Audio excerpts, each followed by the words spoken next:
friends, welcome back to channel. So today's topic is consequences of over capitalization. आज हम पढ़ने वाले हैं consequences के बारे में. Consequences से हमारा मतलब है effects.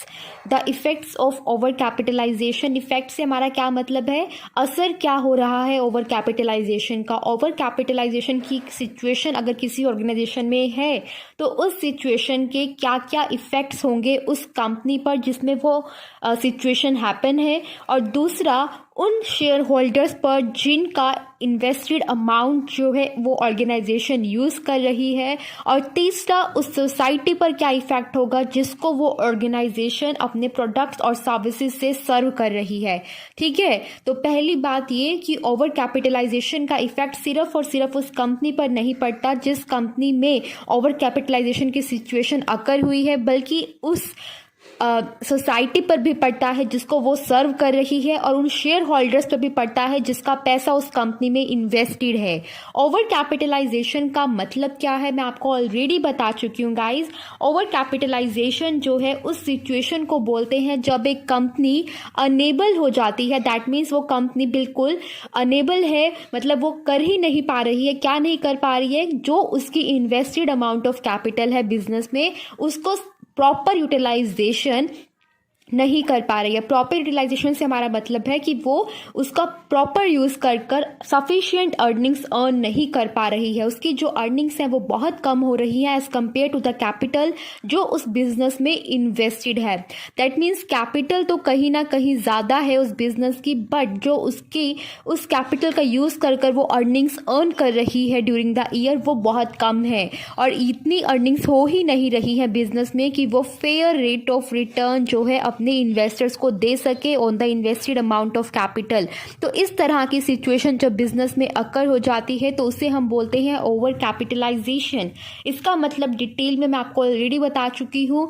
और ओवर कैपिटलाइजेशन के रीजंस क्या होते हैं, व्हाट आर द कॉजेज, कि किन कारणों की वजह से ओवर कैपिटलाइजेशन की सिचुएशन एक ऑर्गेनाइजेशन में अकर होती है, वो हमने लास्ट वीडियो में डिस्कस किया था. इस वीडियो में हम क्या डिस्कस कर रहे हैं, that what are the effects, कि जब ओवर कैपिटलाइजेशन की सिचुएशन अकर हो जाएगी उसके बाद उसका क्या असर पड़ेगा किसी ऑर्गेनाइजेशन पर, उस सोसाइटी पर जिस सोसाइटी को वो ऑर्गेनाइजेशन सर्व कर रही है, the effects on the society. And we also know about the effects on share holders, कि शेयर होल्डर्स जिसका पैसा इन्वेस्टेड है, the invested amount of capital जिन्होंने अपना लगा रखा है इन द बिजनेस, उन पर क्या फर्क पड़ेगा. तो सबसे पहले हम देखेंगे the effects of over capitalisation on the company. एक कंपनी के ऊपर क्या इफेक्ट पड़ता है अगर एक कंपनी की अर्निंग्स कम है. ओवर कैपिटलाइजेशन की सिचुएशन का मतलब अर्निंग्स का कम होना, इतना कम होना कि एक फेयर रेट ऑफ रिटर्न भी वो अर्न ना कर पाए on the invested amount of capital. Fair rate of return means the return which is earned by other organisations in the same industry. Suppose कीजिए एक इंडस्ट्री में 10 फर्म्स ऑपरेट कर रही हैं और वो सारी 10 फर्म्स जो average rate of return earn कर रही है अपने इन्वेस्टेड अमाउंट ऑफ कैपिटल पर, अगर वो 10% है और हमारी ऑर्गेनाइजेशन की इतनी अर्निंग्स है ही नहीं कि वो 10% अर्न कर सके, वो सिर्फ 5 या 6% ही अर्न कर पा रहे, तो इस तरह की सिचुएशन को हम क्या बोलेंगे, ओवर कैपिटलाइजेशन. और जब ऐसा होता है तो आप खुद सोचिए कि क्या एक कंपनी जिसके अंदर ये सिचुएशन अकर होगी उसकी गुडविल पर, उसकी गुडविल से हमारा मतलब है उसकी रेप्यूटेशन पर. Goodwill means the reputation of an organization. क्या उसकी रेप्यूटेशन पर कोई इफेक्ट पड़ेगा कि नहीं पड़ेगा. अब आप खुद सोचिए कि अगर एक इंडस्ट्री में 10 फर्म्स हैं और बाकी फर्म्स आपको आपकी इन्वेस्टेड अमाउंट ऑफ कैपिटल पर 10% के दर से आपको पैसा दे रही हैं, 10% रेट ऑफ रिटर्न दे रही हैं, जितना भी आपने इन्वेस्ट किया है उस पर 10% से आपको जो है रिटर्न मिल रहा है. बट ये पर्टिकुलर फर्म, दिस कंपनी, ये कंपनी आपको सिर्फ 5 to 6% दे रही है. तो बताइए क्या उसकी रेपुटेशन अच्छी होगी मार्केट में या बेकार होगी.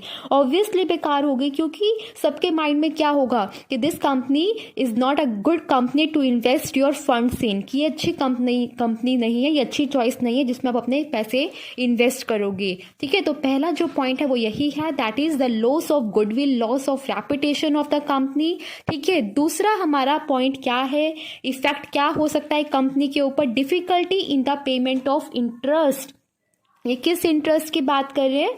जो ये कैपिटल है इस कंपनी ने अपने बिजनेस में इन्वेस्ट कर रखा है, ये कैपिटल डिफरेंट सोर्सेज से रेज किया होगा, लोगों से पैसा उधार लिया होगा, डिफरेंट फाइनेंशियल इंस्टीट्यूशन से उधार लिया होगा।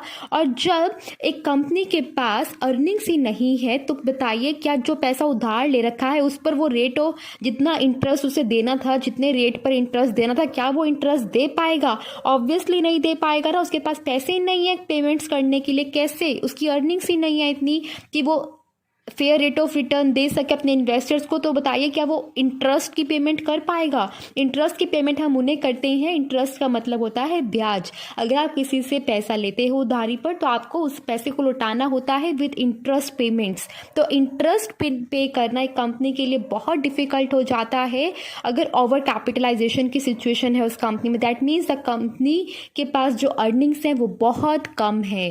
ठीक है, तो difficulty in the payment of interest is the second effect of over capitalization. Third effect हमारे पास क्या है? Difficulty in raising additional funds. ये वाला पॉइंट इसी पॉइंट से जुड़ा हुआ है। कैसे जुड़ा हुआ है?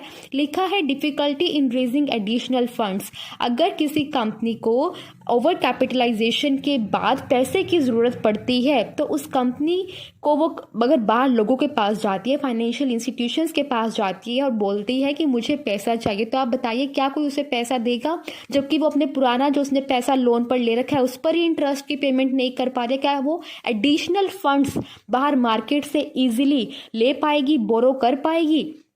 बहुत डिफिकल्टी होगा उस कंपनी को एडिशनल फंड रेज करने में। ठीक है, so difficulty in raising additional funds is the third effect of over capitalisation on a company.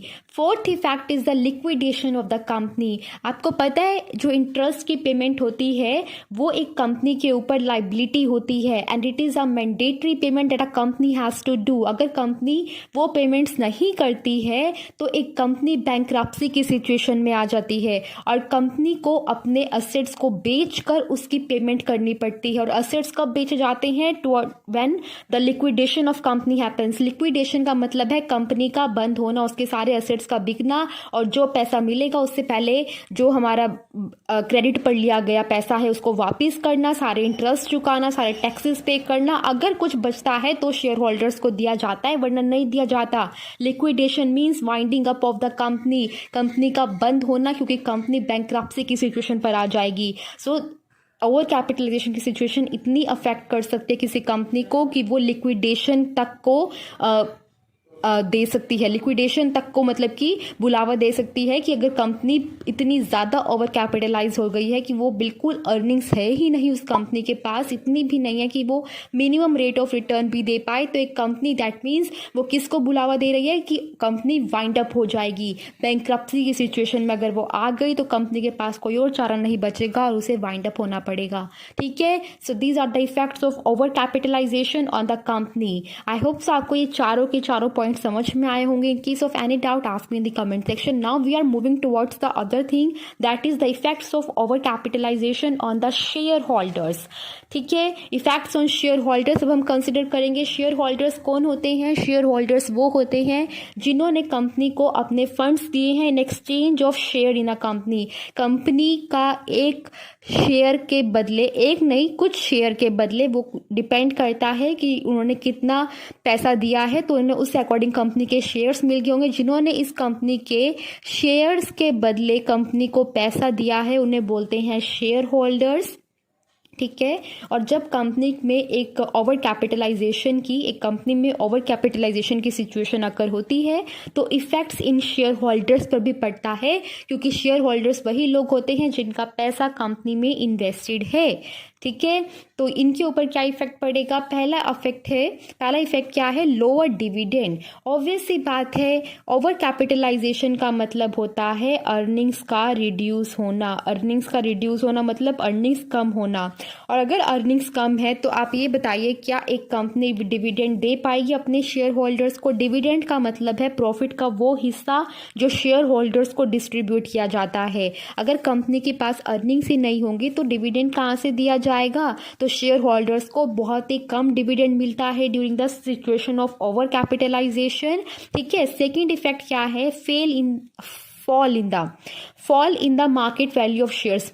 क्या मतलब है इस पॉइंट का कि उनके जो शेयर्स की मार्केट वैल्यू है, शेयर होल्डर्स के पास जितने भी शेयर्स हैं उनकी जो मार्केट वैल्यू है वो डाउन हो जाती है, फॉल, दैट मीन्स उसमें गिरावट आ जाती है।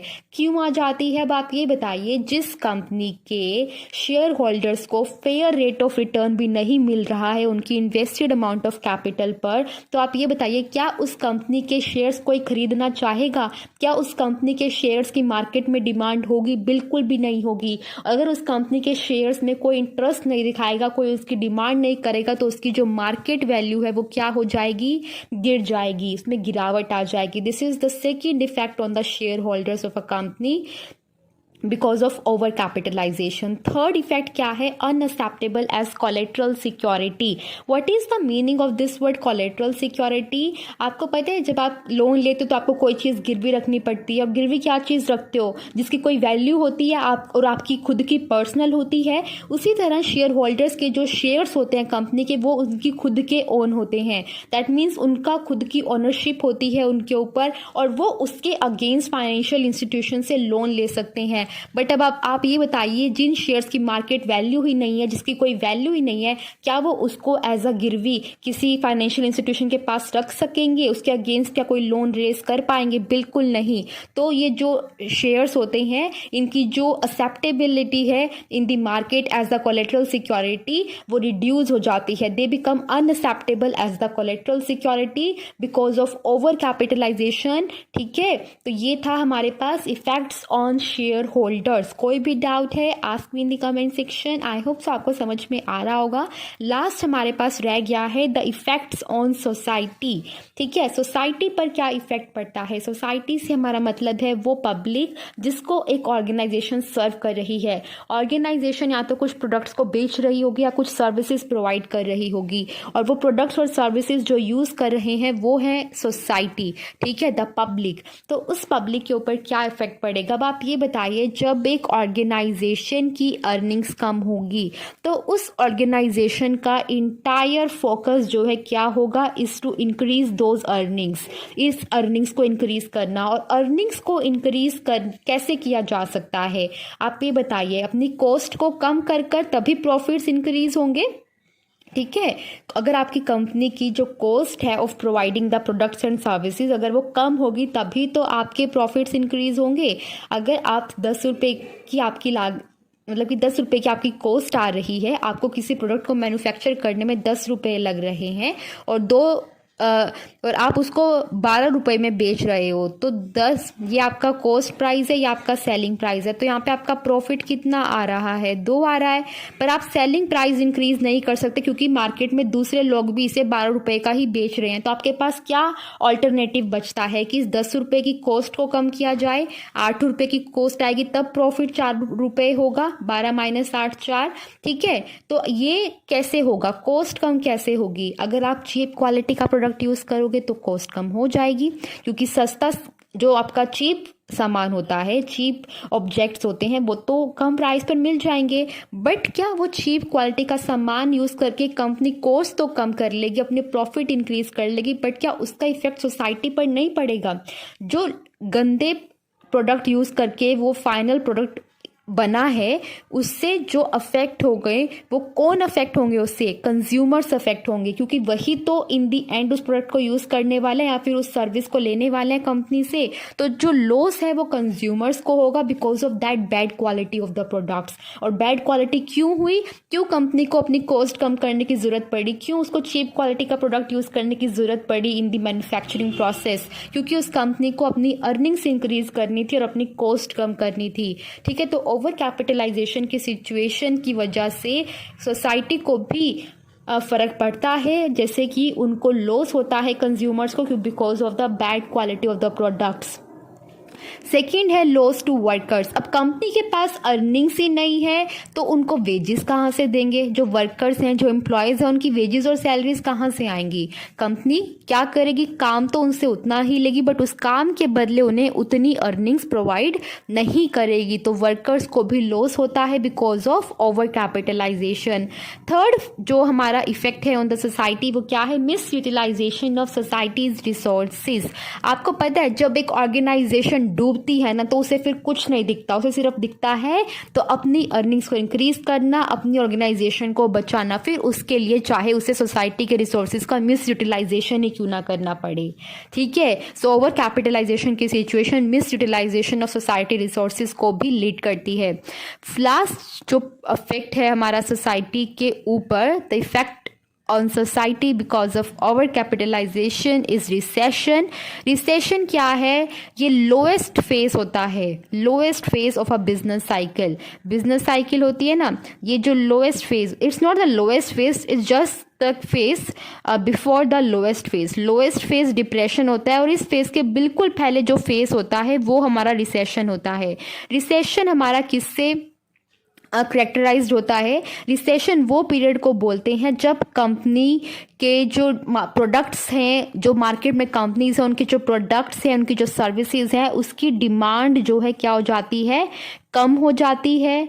इनकम जो है कम हो जाती है लोगों के पास, क्योंकि कोई डिमांड नहीं कर रहा तो प्रोडक्शन नहीं हो रही, प्रोडक्शन नहीं हो रही तो वर्कर्स की ज़रूरत नहीं पड़ रही, वर्कर्स की ज़रूरत नहीं पड़ रही तो उन्हें निकाला जा रहा है, उनके पास इनकम के सोर्स नहीं है। तो जब सारी जो मार्केट एक्टिविटीज़ हैं वो अपने फॉलिंग स्टेज पर आती हैं, रिड्यूस होने लगती हैं, तो उस तरह के पीरियड को रिसेशन पीरियड बोला जाता है। और ये तभी होता है जब एक ऑर्गेनाइजेशन ओवर कैपिटलाइजेशन की सिचुएशन में होती है, क्योंकि जब वो ओवर कैपिटलाइज होगी तो उसके पास अर्निंग्स ही नहीं होंगी अपने बिजनेस को एक्सपेंड करने की या अपने रिसोर्सेज को फुल यूटिलाइज करने की। और उस तरह की सिचुएशन रिसेशन को लीड करती हैं, where the demands get reduce, the income got reduce. ठीक है, प्रोडक्शन एक्टिविटी सारी जो है हमारी रिड्यूसिंग स्टेज पे आ जाती हैं। तो ठीक है, तो उस तरह की सिचुएशन को भी ओवर कैपिटलाइजेशन लीड करता है। So this are the effects of over capitalisation on society and on the share holders and on the company. I hope so आपको तीनों इफेक्ट समझ में आए हैं। The consequences on the company, the consequences on the share holders and the consequences on the society. In case of any doubt guys, you can ask me in the comment section. Thank you very much for watching the video. Bye bye.